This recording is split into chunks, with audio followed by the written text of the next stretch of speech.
Bienvenue de nouveau, chers amis. Aujourd'hui, on va expliquer une leçon de grammaire. Donc, quand vous voyez les pronoms relatifs simples. Quand on voit le mot pronom, ça veut dire qu'on a un nom, on va le remplacer. Et quand on voit le mot relatif, ça veut dire qu'on va relayer deux choses ensemble.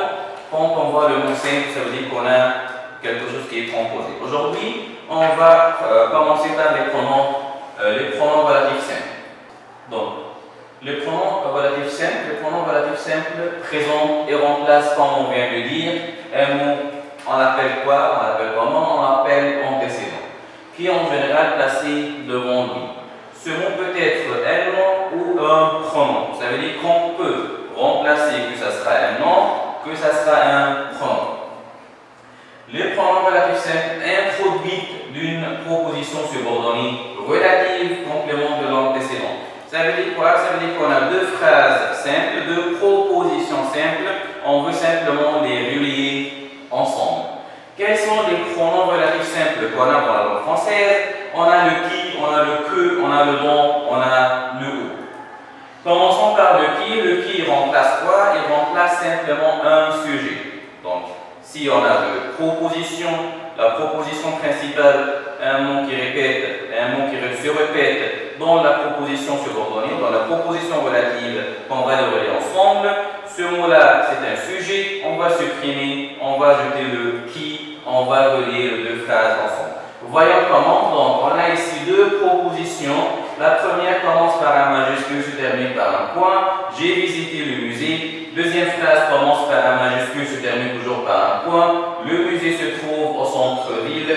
Les deux phrases ont des sens grammatiques, à des sens. Donc, qu'est-ce qui se répète maintenant dans les deux phrases? Le musée dans la première et toujours le musée dans la deuxième. C'est quoi le rôle du musée dans la deuxième? Ça, c'est un sujet. On va simplement supprimer ce sujet-là. On va le remplacer par qui? Donc, voyons, maintenant, on a deux propositions, deux phrases simples.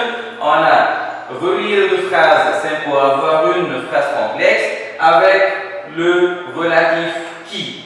Donc, j'ai visité le musée qui se trouve au centre-ville.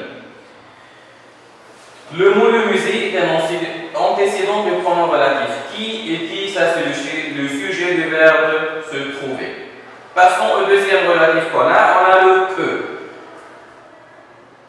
Donc, le que remplace quoi? Simplement, le que remplace un complément d'objet. Donc, le qui remplace un sujet, le que remplace un complément d'objet. Voyons l'exemple.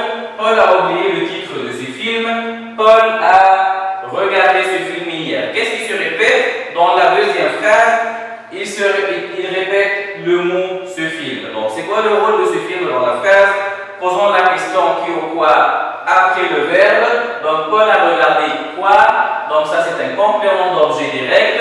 On doit le remplacer par que. Donc, Paul a oublié le titre de ce film qu'il a regardé hier. Monsieur, est-ce qu'on doit avoir le E? Donc, que il a regardé hier?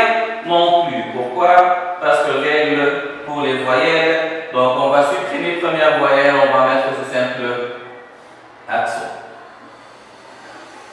Faites attention, dans les temps de passé, on fait l'accord. Si l'auxiliaire être, on fait l'accord avec le sujet. Si on a l'auxiliaire avoir, on fait l'accord avec le complément d'objet direct. Si c'est un pronom posé avant le verbe. Donc, voyons un exemple. C'est une lettre que mon grand-père a écrit, que ici remplace quoi? Elle remplace une lettre. Une lettre, ça c'est un nom féminin, singulier. Et a écrit, ça c'est le temps du passé, avec l'auxiliaire avoir, donc on fait l'accord, on ajoute ce simple E là. Autre exemple, les enfants que tu as vus sont très sages. Donc que ici remplace quel mot remplace les enfants? Les enfants c'est pluriel, singulier. On a un verbe passé composé, l'auxiliaire avoir, on fait l'accord, on ajoute un S. Troisièmement, donc en bref, le qui remplace un sujet, le que remplace un complément d'objet. On a troisièmement le dont, elle remplace un nom introduit par deux, que ça sera le rôle de ce nom-là. L'exemple, pour clarifier les choses. Donc, je te présente Monsieur Lafleur, le fils de Monsieur Lafleur est dans la classe de Benjamin. Qu'est-ce qui se répète? C'est le nom de famille Monsieur Lafleur. Dans la deuxième, toujours, c'est Monsieur Lafleur, introduite par la conjonction de. Donc, on va remplacer par quoi? Très bien, par donc. Donc, je te présente Monsieur Lafleur, dont le fils dans la classe de Benjamin. Autre exemple, je ne connais pas cet acteur. Vous avez parlé de cet acteur, point.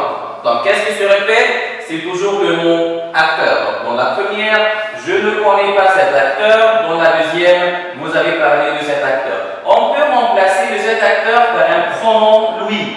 Donc, que ça sera, on a le nom qui se répète ou il est remplacé par un pronom, on va le remplacer toujours. Troisièmement, on a le ou. Ou, elle remplace quoi? Donc, commençons en bref, le qui est un sujet, le que un complément d'objet, le nom, on a ce simple de, et finalement on a le ou, elle remplace que ça sera un lieu, que ça sera un temps.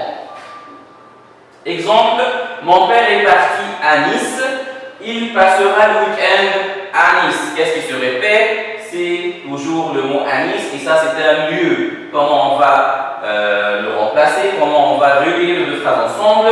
Mon père est parti à Nice où il passera le week-end. Maintenant, passons aux exercices. Ouvrez les recueils, page 46-47 et on commence.